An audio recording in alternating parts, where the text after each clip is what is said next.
Welcome back to Live With, brought to you by Species Nutrition. Visit speciesnutrition.com.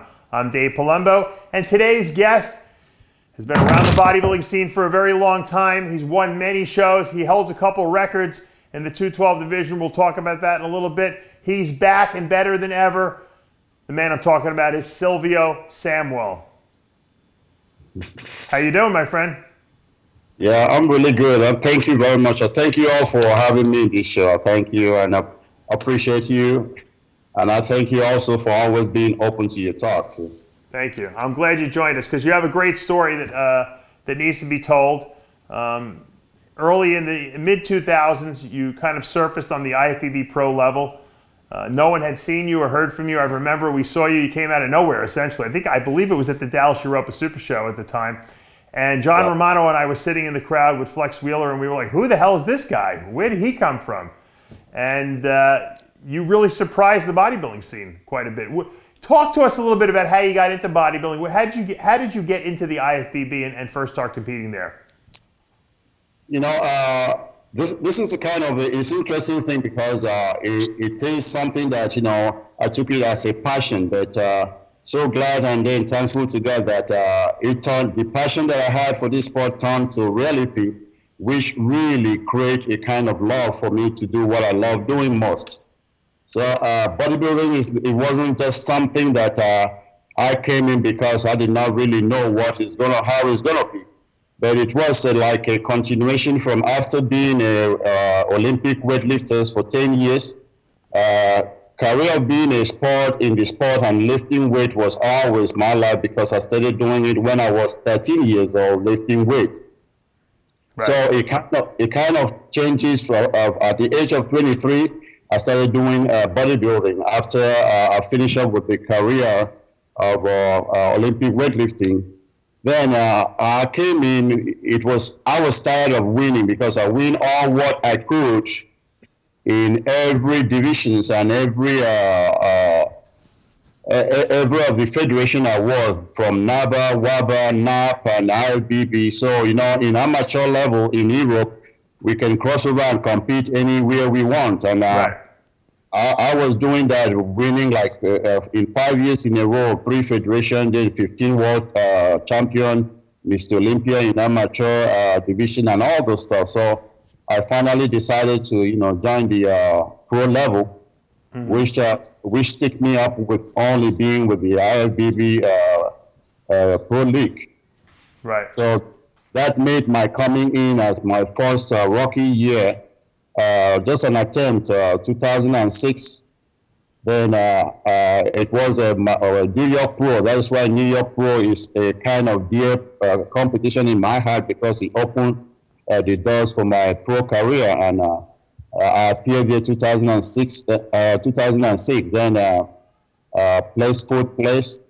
Then from there, you see history. Then I had, like you mentioned, Flex Wheeler spoke with me that, you know, look, you have a physique that will be good. Stay back and compete. So it took me down to, which made me stay on and then compete from the second place and being constantly 4 years in a row competing in Ironman until I won it.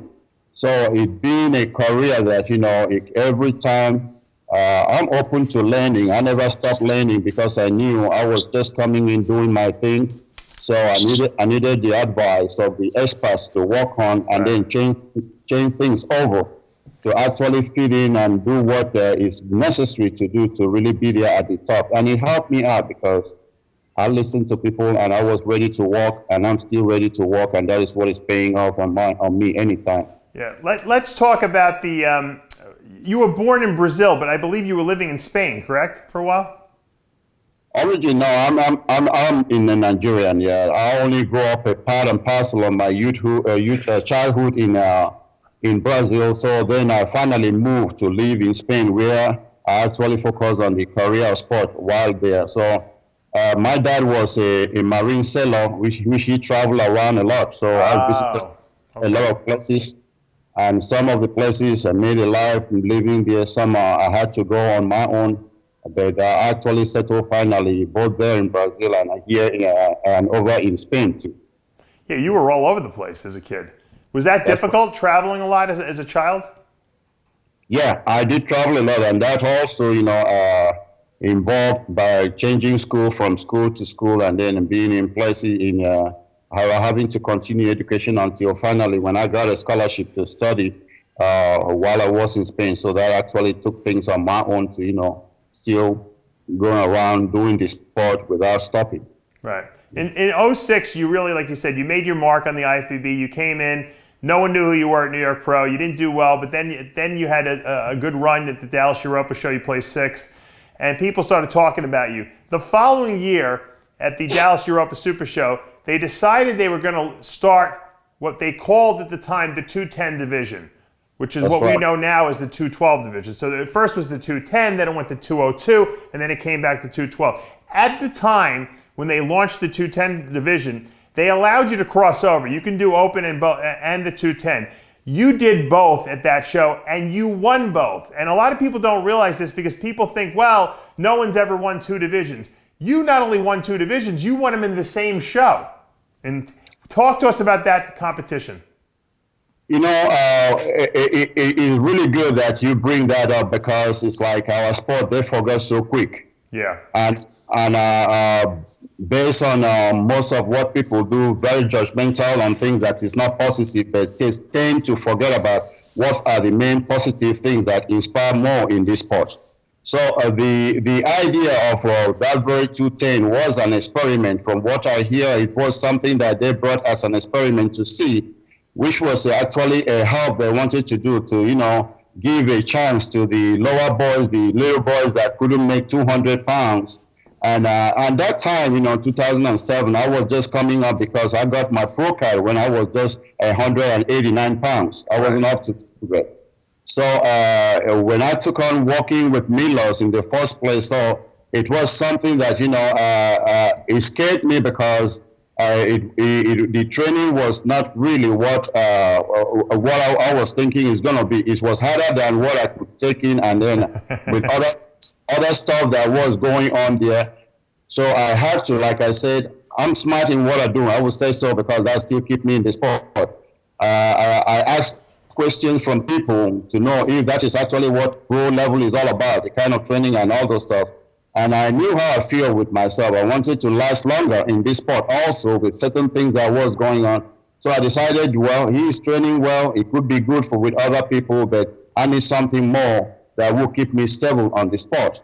Right. And also, I'm a very quiet person. I don't like really making noise up around over things. I don't like talking trash. I don't like, complaining because I work like my dad brought me up in a military way, obey before complain. They bring it to the test without complaining. What you can do, don't try to do it because there's no point wasting time to try. Right. So what you do, try to do and bring it, be the best. So I don't go to fit in. I want to be a leader. So that is one of the points that, I look at the whole circumstances. So I knew I would be favored more by, working with the best, not being focused on one particular person.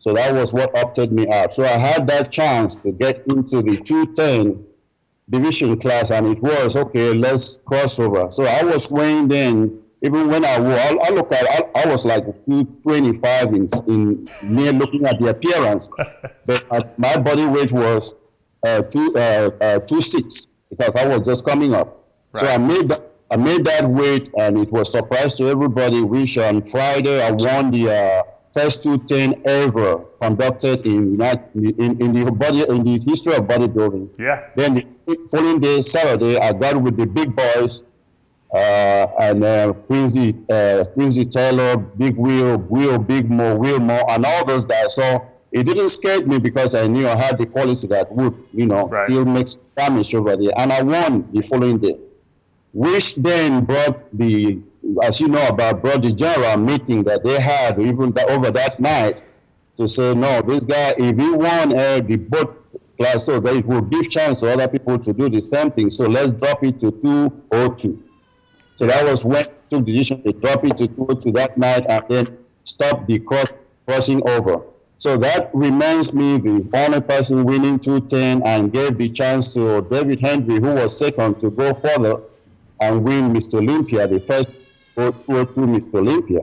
So though actually Bob did ask me if I would stay back, but I told him no. Based on the condition or the state of my body, I was growing, I was developing. So I don't want to come down to I will stay with the big boys, which actually, as you know, as you see the record, it was good for me because I was developing and I was competing show after show. I took it one after the other, and then I made it well, qualified in all the shows that I took part. I qualified in the Olympia, and then the first damage and the history that was made, first ever rookie to make the top 7 in Olympia. So it's things that, it give me a room for me to know that, okay, what I'm surrounding around give me the best to be where I am, and then the acceptance also, which the only disappointment that I have is that, I love doing it.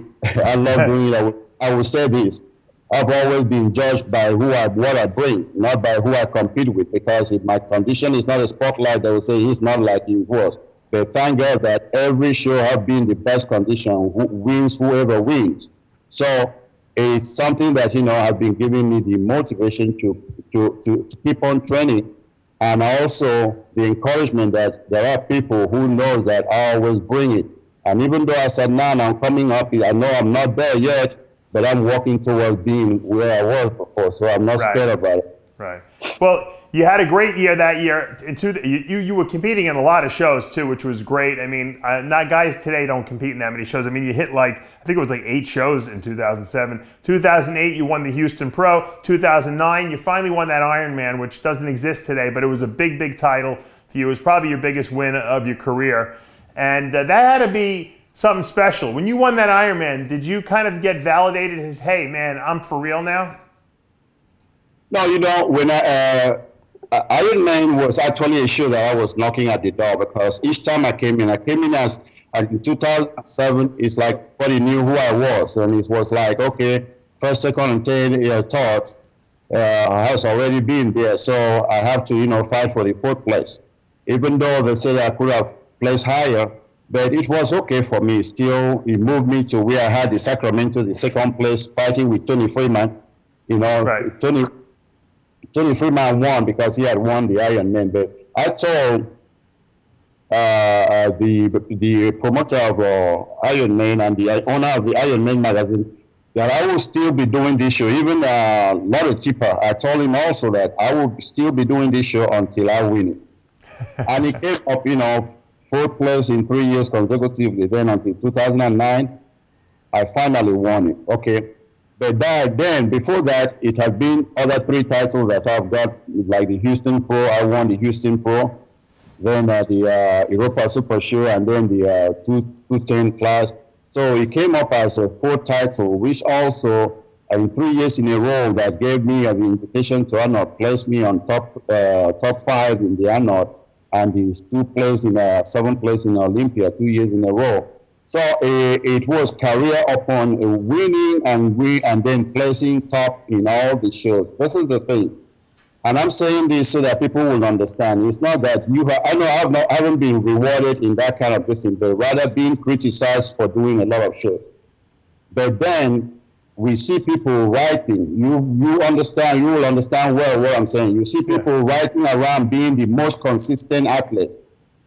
But only compete 1 time in a year. Right. And yet, a year they couldn't bring it. What makes them to be consistent? When you accept that kind of honor to people like that, and yet downgrade other people that have been really making the show to happen. Because I'm not the only one that competed all the day. If you look at the record of when you guys were competing, you see Ronnie Coleman competing all year, Flex Wheeler. They were head-to-head. The best way with the head-to-head. Every show, if this one win, then Dusty that is still competing. All those guys were all competitive. That was what makes bodybuilding more interesting, that draws people all over.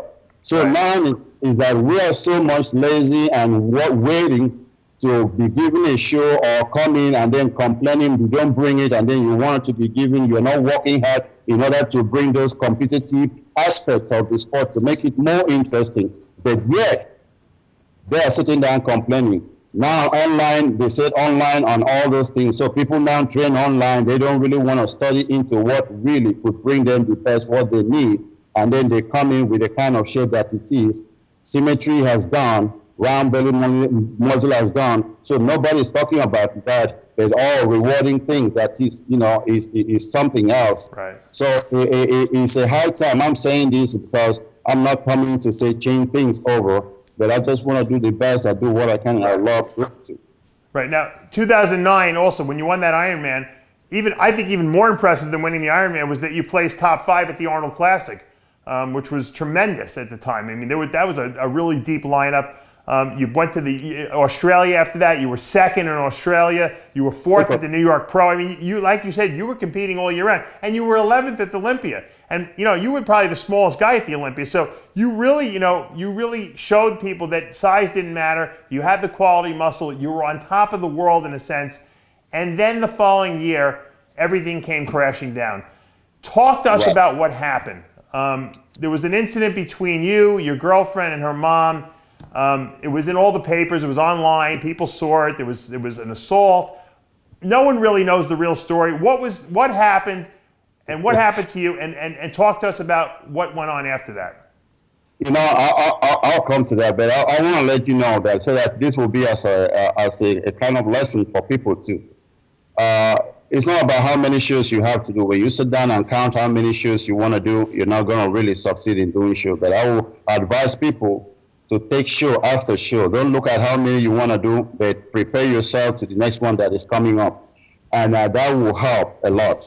I'm not afraid to compete with the big boys. That is why the decision I'm taking now is really going to prepare me for what is going to come from next year, because I know very well that I'm not coming here to play size game with anybody. Size, as you know, is so easy to put it. Right. But what is difficult is the quality that you want to bring to the stage. Sure. And that is the reason I decided this year to step things little by little, start with 212 and then build up my momentum up. And secondly, what I want people to understand is, if you don't understand yourself, there is no way you can be sure of what you're going to bring on the stage. Because a lot of people believe on what you can prepare them, but they don't know that they themselves can make the job easy for the gurus and every other thing by being the discipline, not understanding yourself, because the guru can only help you to what he's doing and giving you in the paper, but you have to take the discipline home and do it yourself. Right. So we're going to talk about your comeback in a minute because I think that's miraculous. But I want to talk. Look, a lot of people in our industry have problems. They fall. They don't do well. Something happens tragically in their life. You had something terrible happen to you. No one really knows the story. You never really spoke about it. I'd like to know what happened from your mouth and how you overcame the obstacles that were thrown in your path. Because obviously you went down a path that you were not proud of. It's hard to talk about, but I think a lot of people can learn from your mistake that you made. Explain what happened and what went down. No, this is the thing, with due respect, okay? First of all, I have to thank God, and I know a lot of people are happy that I am here. I wouldn't be here because if I was a dead person 8 years ago, 2011, everybody would have forgotten about me. Everybody would have not thought of all the whole story that they heard, and they would go by that and believe in that. So that is why, not to disrespect anybody, I came up without any grudge on anybody. I don't bear grudge on anybody, but I just feel that why I keep my silence is because it does not matter to anybody what happened to me. Understand me? And it doesn't matter because I am here living, and thank God, shame onto every other person that was saying things that he doesn't even know me, or lies because they don't see anything they say they see, because they just want to make news online. So I'm grateful to God and thank God for the few people that believe in me, that I am a living person now. So my story does not make any difference to anybody because nobody cares, even though I was here. You even heard the news that I was deported while I was here, right in Chino here. Understand me? And to be very honest with you, what happened to my life, I did not know what happened till after 3 years, till after 2013, 2014, because I did not understand what was going on. All the accusation they put on me, gun possession, gang affiliation, beating up a woman, she wasn't even my girlfriend, and people don't believe it, understand me. So to me, I didn't know that it was all kind of a setup. And that's the only thing I will say now is that is the truth that I knew about myself.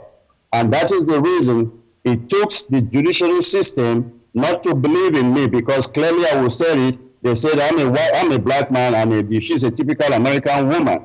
And that is what it goes on to. So being work with the sheriff department in Santana and help her for them to take and do whatever they need to do. I'm saying this but because that is the truth. And the truth is what it is now. And for the reason that immigration see the truth that the judiciary system of this country did not see.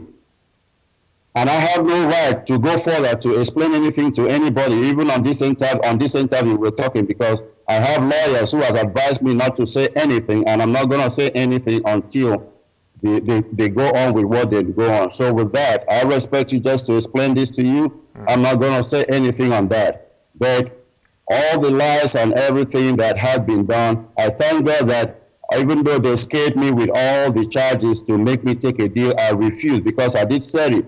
I did not do anything. Interesting. Wow. Even I stood by my ground and I stood by the honesty that God has given me, that the truth will set me free. Mm-hmm. And that is the reason I told the judge, even if it's one day to plead guilty for a crime I never committed, I would never. I was facing 25 to life because they said 3 charges were all 3 strikes is 25. I said I did not kill him, but do whatever you want to do. And I stood by my lies. But you see, it doesn't really matter to anybody.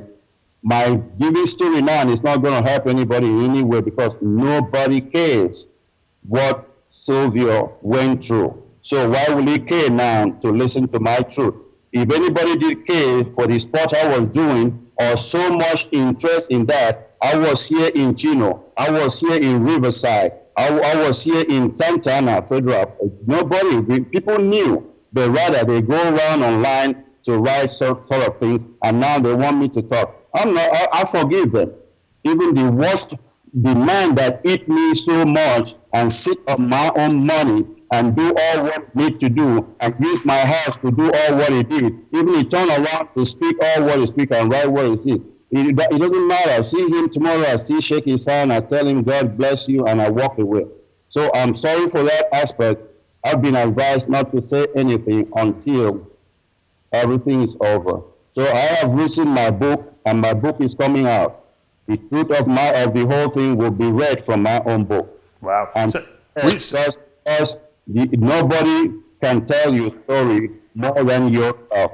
Yeah, so Silvio, you were saying you were set up essentially, is what you were saying. I'm not saying that was set up. I said they speak so much lies of what really happened because what I'm telling you is that I did not really know. When you don't commit a crime, you don't know what is going on.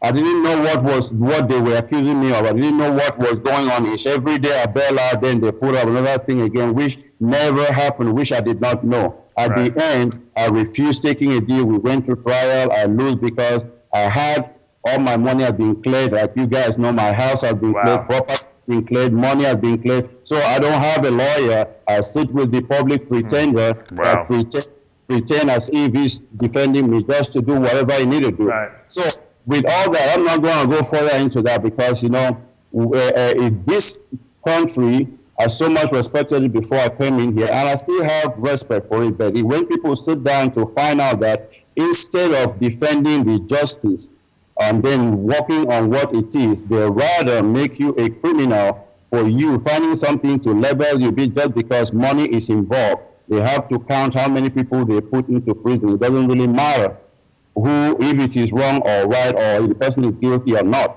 So I thank God I am living now. I don't have to say anything. I just want to continue because if the poison that I was poisoned actually did kill me, nobody would have known. They could have believed that I had heart attack, just like my ex-wife said I have heart attack when I did not have any heart attack. Till today, I don't have any heart attack. How much time did you spend in jail, Silvio? Huh? How much time were you in jail? How long? I have spent 5 years in state prison, 1 year in federal prison for deportation. So that's 6 years. Wow. Wow. So Now, are you out on parole, or how did you get released? What was your sentence? they just told me to be aware of wicked women there. Did you serve out the whole sentence? Huh? Or did you get out on parole? I did not get out of parole. They just opened the door to tell me to go. Really? That's weird. Did you find that strange? It wasn't strange to me because I knew very well that I know the God I believe in, and He has told me, because the time was up.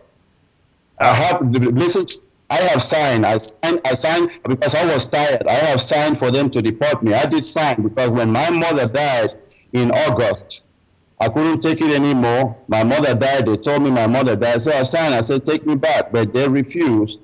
They still keep me there. And then later on, they just told me, okay, we are allowed to go. You have way to go? I said, yeah. So that is how it came up. So wow. Then they told me, they are not the federal, the criminal justice, so they are immigration. So they claim me over there, so I should go and get a lawyer to claim myself over there, because the very proof of what the judiciary system couldn't look out for is what I use in giving to the federation, the immigration, to see that I've never been arrested in my life. I never lived any criminal life. I paid my tax over here. Never even a ticket do I have. So if not being come up, because listen, let me just put out to you, let you know what is happening. I thank God for what happened, because it could have been worse. The framing was to be, if I had sleep, let me set it openly so that everybody that did not really know what happened knows exactly where it comes from. When they found out that the life insurance was taken on me, and a $500,000 was approved for my ex-wife to take it when I'm dead, and during that period, that was when the cops was calling, and then they check on it, and then they find out that she was the beneficiary. Then they started going back to look at the form that I was spitting out. And she came and they told her that your husband was poisoned. She clearly told the doctors that I've been winning shows, that it could be from the Gold Gym or people I compete with, they poisoned me. Hold on, you were poisoned? Yes. By who? By rat poison by my ex-wife. Oh my God. Listen. Then after that, she disappeared, and she was being looked for as a person of interest. Really? Then this woman came around. I didn't know that she knew my wife, and after I came out 6 months in from the hospital, after they found out that life insurance had been taken on me, and she came out trying to solicit me for a relationship which I refused. And then that caused all this hassle, because I can't come out from the situation I come out, and she's with 3 grown-up children, and I know very well that she's a groovy in the sport, and I know the guys that she has been sleeping with, but never knew that she's connected to my ex-wife. And I refused everything with her, and she turned around to vandalize my property, because when I lost my house, I had paid a room in that place. I rented that place. I furnished that place. And she wanted a relationship. I refused. Let me tell you this, because you're a man. If I had a relationship with that woman, it would have been a very worse situation for me, because I didn't know that would have been where the setup was. Because if I had sex with her, I was to be framed of rape, because she had connected with my wife, and that was the reason. There is an email, which I still have it with me, which was shown that we have to put him away for a long time so that she could be free from being questioned by the authority because of my poisoning and the life insurance. Wow. So that is how that woman came into my life. So when the sexual approach did not succeed, when I refuse, I refuse. And how will I touch this woman when I was just operated and my hand was strapped up all around? And that is how she vandalized my property, threw my things away from the house. And I was called out to go there, and already police arrested me. She being the police, working with the sheriff department, and that is how they didn't want to hear from me anymore, understand me? Wow. So that's why I didn't know what was going on. And I thank God, why I say I thank God is that if I have sex with that man, that people are running their mouth, talking nonsense, that she was my girlfriend. She wasn't even my girlfriend, because if I had any sexual relationship with that woman, I could have been framed of this thing, of a rape, because that was the plan that they really have for me. Wow. Oh my God. That did not work out. And that's actually this thing happened now. So even when she said she was my wife, and the judge dropped that case because there was nothing that like wife, there was nothing like relationship, because nobody come to the court. That is why they put a cohabitant. They strike out the saying that she was my girl, because she even, in the preliminary hearing, she even said it that I did not have sex with her, nothing. And that's where the judge said, then you are not his girlfriend, you are nothing, because there was nothing like relationship, right, but a cohabitant. But people don't come to court to hear the facts. They sit down and write nonsense. So I'm telling you this, that I thank God that did not work. So my having 5 years in prison was because I took it to trial, and I didn't have a lawyer to defend me, and I lose it, and then they gave me list, which is 5. It should have been 7. It should have been 13 worse, or it should have even been 25 if I was charged of rape. So let people get it clear. She was not my girlfriend. I did not have sex with her because the plan was to set me up with a rape if I had slept with her. So the facts come from me because I'm alive now, and that's why they are keeping quiet, afraid. Not to say. So you basically were set up by your ex-wife and this girl. That's right. What a terrible, oh my God, Silvio, what a nightmare you went through. No, that is the thing, because that's just a little of it, because I'm just giving a clue. Let them know. From my book, they will know everything that is going on. Who would be interested to know my story will know then. So I'm just giving a clue that even the judiciary system doesn't even know, or maybe they know. Riverside County did not know that this is all from what comes from my ex-wife behind, and this woman just standing, he beat up. And if people talk, you've heard even your friend, which I don't want to give him the spotlight here, even your friend has said he has seen the picture, but till today he hasn't put the picture up. Wow. I challenged him even before I was locked up, bring out the picture, bring up everything. I'm not going to bring all those things because I'm not going to dwell in the past. I have got my peace, I got my joy. I do not let the devil to steal my joy and peace anymore. I'm doing this thing I'm doing because God has given me the strength. If I wasn't capable of doing, I would not be in the sport again. I'm not here to take spotlight from anybody. I'm not here to give glory to anybody, but I'm here to give God glory because he had survived me from something that somebody wouldn't have survived. Other people die away. Who am I? Wow. What a story, Silvio. How did you stay so focused all those months in jail and say to yourself, hey, when I get out, I'm going to go back to bodybuilding? Because that had to be very tough.